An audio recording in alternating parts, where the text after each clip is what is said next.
সুপ্রিয় দর্শক, আসসালামু আলাইকুম। দেশ এবং দেশের বাইরে থেকে, প্রবাস থেকে বাংলা ভাষাভাষীর মানুষ, বিশ্বের বিভিন্ন প্রান্ত থেকে দর্শক এই ভিডিওটি দেখতেছেন, আপনাদেরকে অসংখ্য পরিমাণ ধন্যবাদ জানাই। অবস্থান করছি জয়পুরহাট জেলার নতুন হাট গরুর হাটে দর্শক।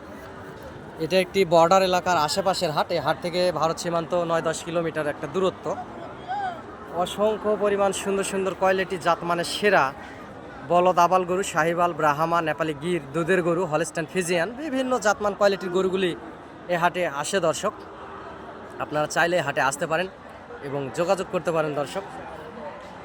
এ পাশে যে ইন্ডিয়ান সাদা ভোল্ডার দুটি বলদ দেখতে পাচ্ছেন, দাম রাখা আছে 5.5 লক্ষ। আপনারা দরদাম করে নিতে পারেন। দুইটা গরুর গোস্তের ওজন দর্শক 14 মন। দুইটা গরুর গোস্তের ওজন ধরা আছে 14 মন। আগামী 26 কুরবানি আস্তে আস্তে পার পিস গরুতে আরও মাংস ধরবে। এবং চ্যানেলটি আপনারা সাবস্ক্রাইব করে রাখবেন গরুর নিত্য নতুন এই ভিডিও আপডেটগুলো পেতে আপনাদের অনেক বেশি সুবিধা হবে। আমি একজন ছোটোখাটো ব্যবসায়িক, ব্যবসার পাশাপাশি ভিডিও আপডেট দিই আপনাদেরকে। আমার যদি সহযোগিতা লাগে ইনশাআল্লাহ সহযোগিতা করতে পারি। হাটে আসবেন দর্শক, যোগাযোগ করবেন।